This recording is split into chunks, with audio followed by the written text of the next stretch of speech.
Cermin kuno hitam berbunyi klik, langsung melawan tombak hitam, dan cermin kuno hitam itu juga langsung hancur dan berubah menjadi bubuk di bawah pukulan Fei Evil. Dan pada saat ini, token hitam muncul di tangan Mengu. Dia menghancurkan token hitam secara langsung, dan token hitam itu berubah menjadi aliran cahaya hitam, membubung ke langit dan menghilang ke langit.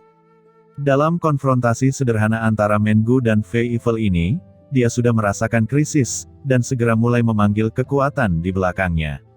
Karena dia tahu jika dia terus bertarung, dia akan mati. Di sisi lain, Fei Evil sebenarnya punya kesempatan untuk menghentikannya.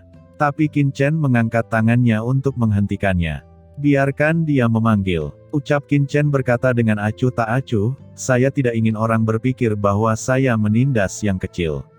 Fei Evil kaget, dia tahu bahwa utusan kekaisaran masih marah dan ingin memperluas masalah. Namun, tidak ada ketidakpuasan pada yang tidak menjijikkan. Meskipun keluarga barbar ini dapat dianggap sebagai kekuatan klan gelap di benua hitam Yu, itu tidak dianggap kuat, dan kekuatan seperti apa yang dapat dipanggil, bahkan jika Tuan Sikong datang sendiri, dengan kehadiran utusan kekaisaran, saya khawatir dia harus menjual wajahnya. Melihat Qin Chen mengambil inisiatif untuk memintanya memanggil seseorang, hati Mengu tenggelam. Pihak lain sangat tenang, apakah dia punya beberapa kartu truf? Meskipun hatinya bingung, Mengu tidak punya cara lain untuk pergi saat ini. Setelah melihat token hitam membubung ke langit, itu langsung menghilang.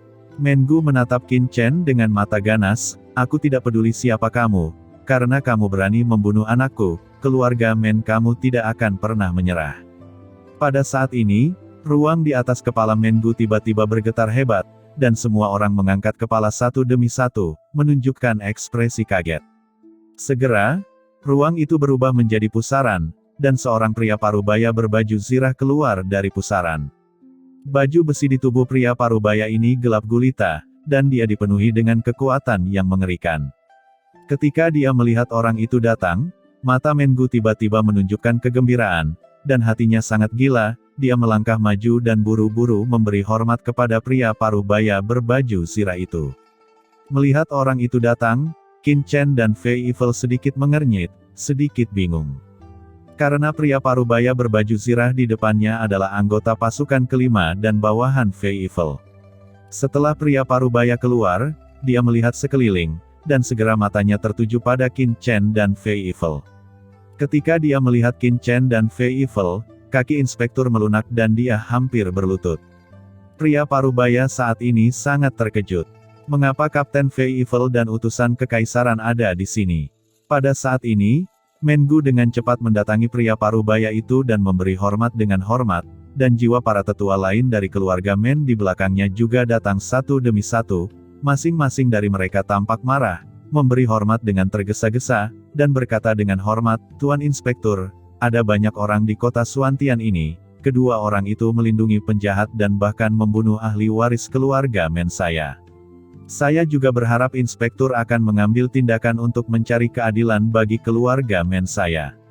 Pria parubaya itu mengabaikan Mengu, yang tiba-tiba muncul di depan Fei Evil, dan buru-buru memberi hormat, Tuan, bawahan ini telah melihatnya, tapi bawahan tidak tahu Anda ada di sini, saya pantas mati.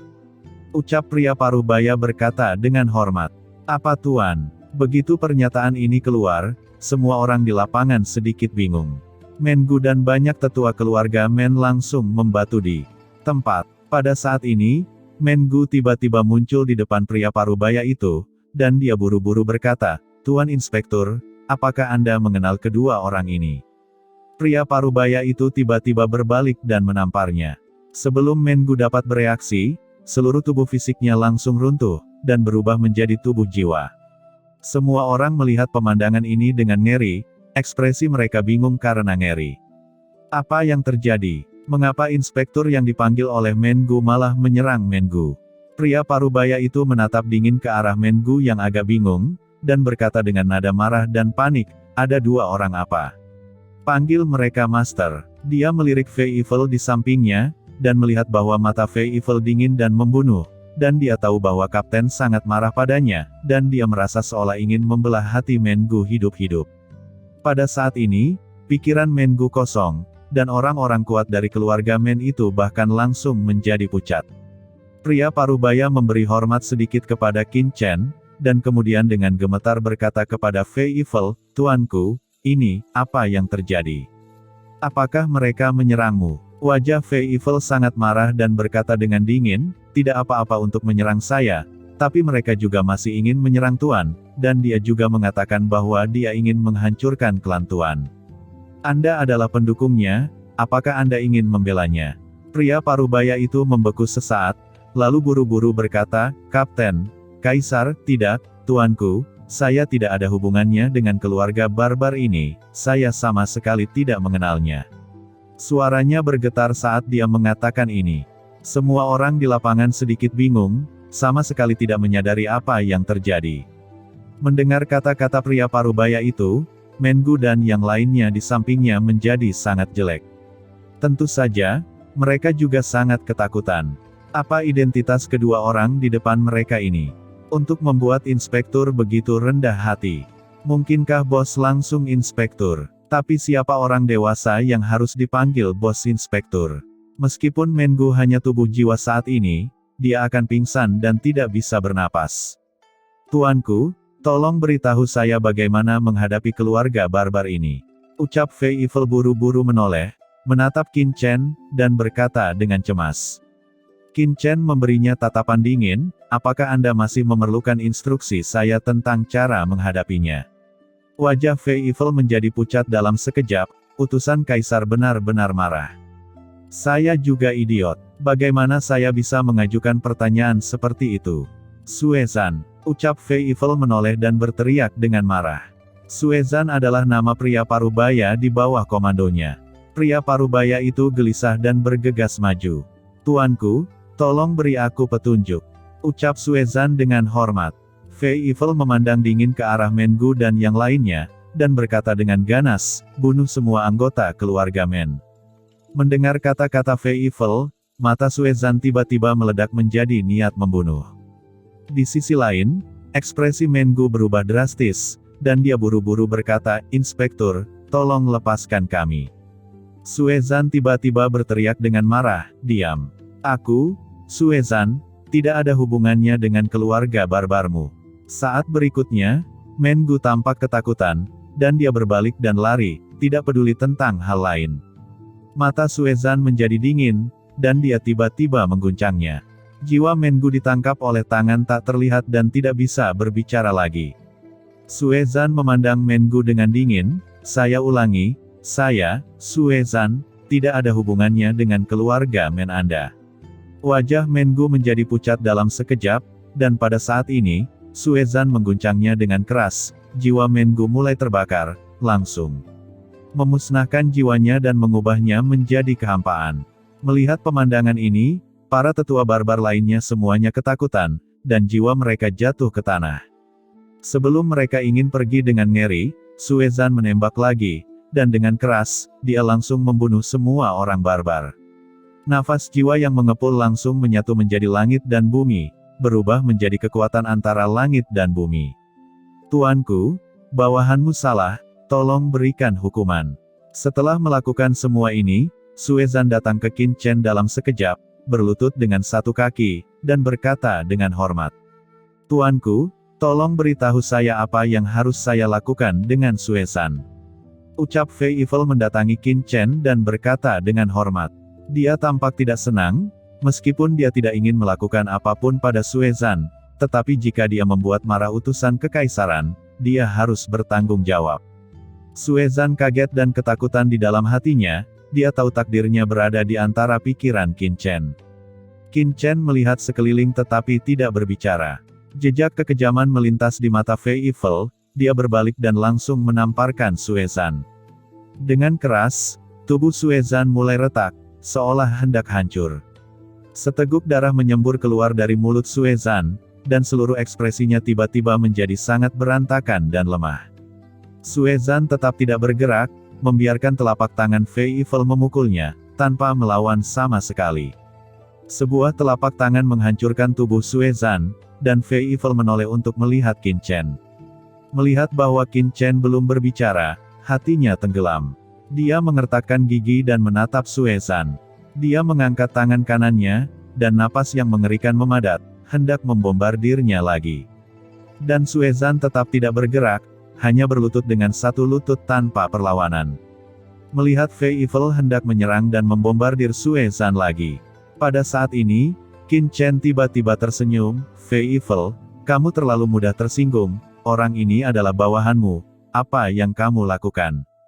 Hal sebelumnya tidak dilakukan dengan sengaja oleh Suezan. Ucap Qin Chen mengangkat tangannya dan berkata dengan ringan, "Biarkan dia bangun." Hati Suezan yang ketakutan sedikit bingung.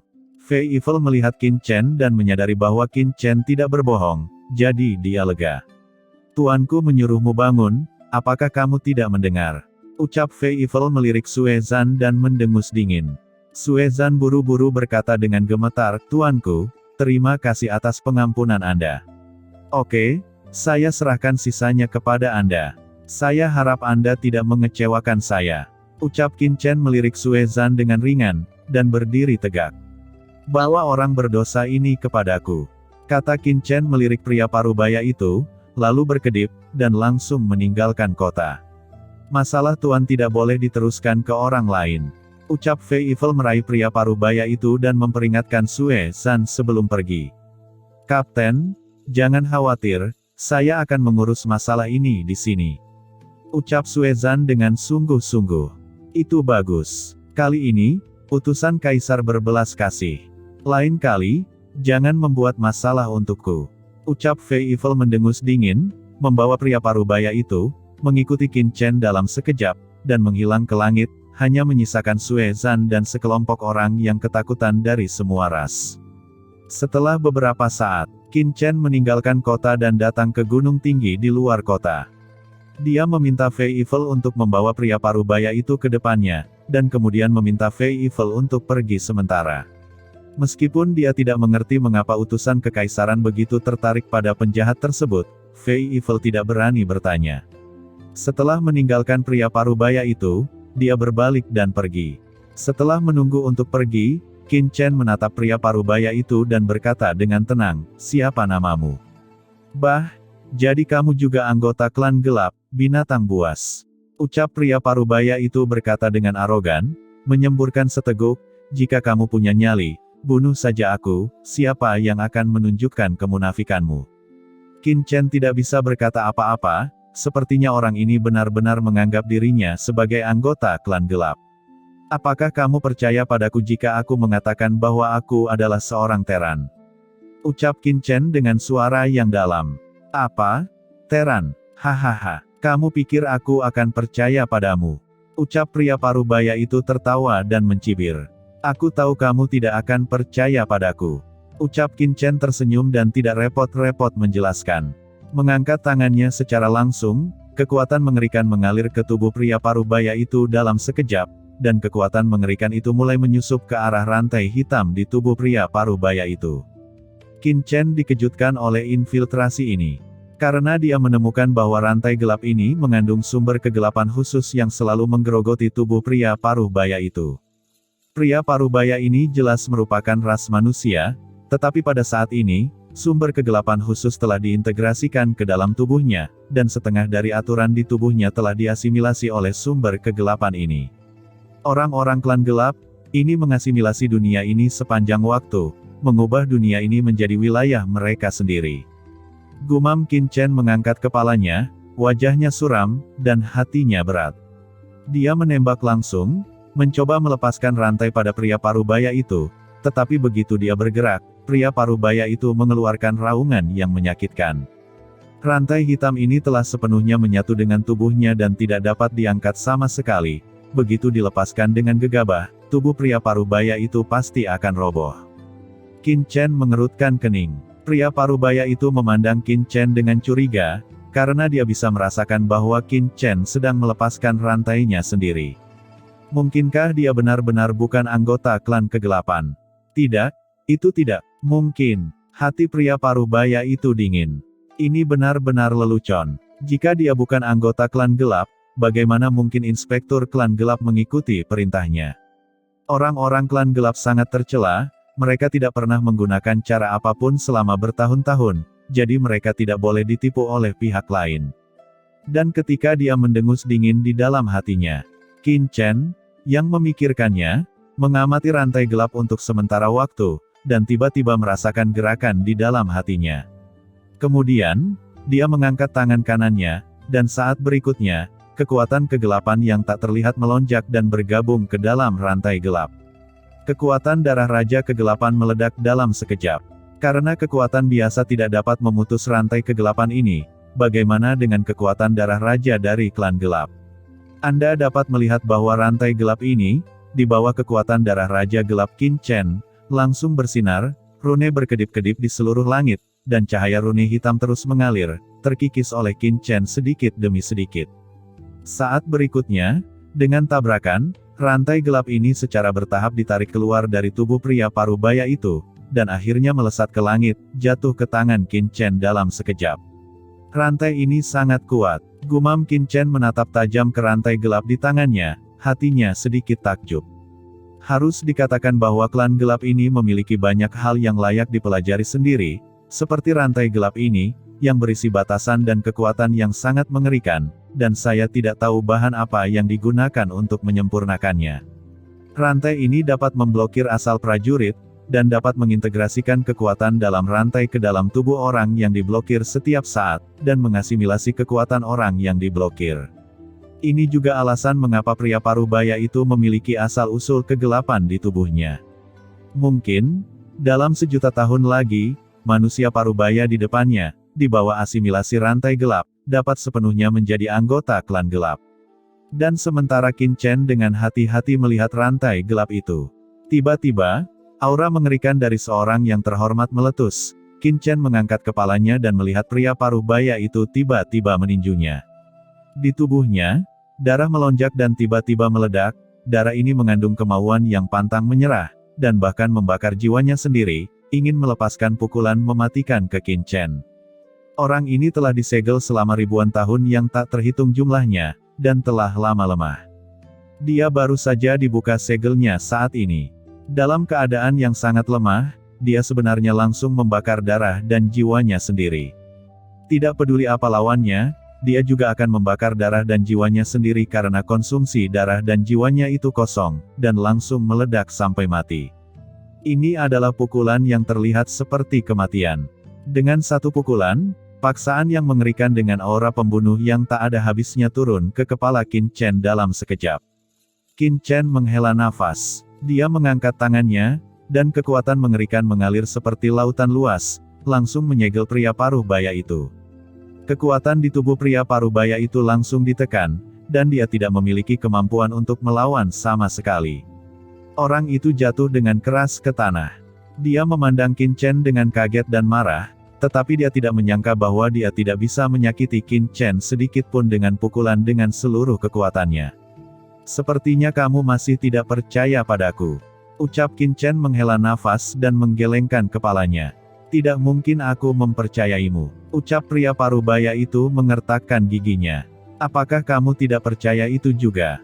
Ucap Qin Chen mengangkat tangannya, dan tiba-tiba, kekuatan tak terlihat melonjak, yang merupakan kekuatan surga. Pada saat yang sama, aura di tubuh Qin Chen langsung menjadi lebih lembut, langsung berubah menjadi penampilan ras manusia. Kekuatan surga ini mengalir langsung ke tubuh pria parubaya itu, dan menyatu dengan kekuatan di tubuhnya dalam sekejap. Segera, bagian tubuh pria parubaya yang telah terkikis oleh klan kegelapan perlahan mulai pulih. Kamu, ucap pria parubaya itu terkejut. Kekuatan dari 6 jalur reinkarnasi. Segera setelah itu, Qin Chen mendesak kekuatan paviliun pedang Tongtian, dan dengan keras, energi pedang yang tak berujung melonjak, memaksa kekuatan gelap di tubuh pria parubaya itu mundur satu demi satu. Akhirnya, kekuatan gelap ditelan oleh Qin Chen dengan menggunakan kekuatan darah Raja Kegelapan, kekuatan surga, dan kekuatan Tongtian Jiange. Siapa kamu? Ucap pria parubaya itu terkejut, menatap Qin Chen dengan kengerian yang tak ada habisnya. Oh, apakah kamu tahu dua kekuatan ini? Ucap Qin Chen tersenyum dan menyipitkan mata satu sama lain. Di Tianji, bukan orang biasa yang bisa mengenali kedua kekuatan ini. Apakah kamu, benar-benar ras manusia? Ucap pria ini memandang Qin Chen dengan curiga, dengan mata serius, karena dia menemukan bahwa aura Qin Chen memang persis sama dengan ras lain, dan aura semacam ini jelas bukan sesuatu yang bisa dipalsukan oleh orang-orang dari klan gelap. Qin Chen berkata dengan acuh tak acuh, jika saya benar-benar anggota klan gelap, apa gunanya berpura-pura menjadi ras manusia di depan Anda? Dengan kata lain, Anda hanyalah orang yang dipenjara oleh klan gelap. Apakah yang ada di tubuhmu layak untuk aku dambakan? Pria parubaya itu tertegun. Memang, dia hanyalah seorang pendosa, seorang tahanan dari benua hitam Yu, apa yang ada pada dirinya yang layak didambakan oleh klan kegelapan. Tiba-tiba, pria parubaya itu menutup matanya. Kekuatan gelap muncul di tubuhnya. Qin Chen terkejut bahwa kekuatan ini ternyata adalah kekuatan takdir. Kekuatan ini diam-diam menyelimuti Qin Chen, pria parubaya yang mencoba mencari tahu identitas Qin Chen melalui takdir.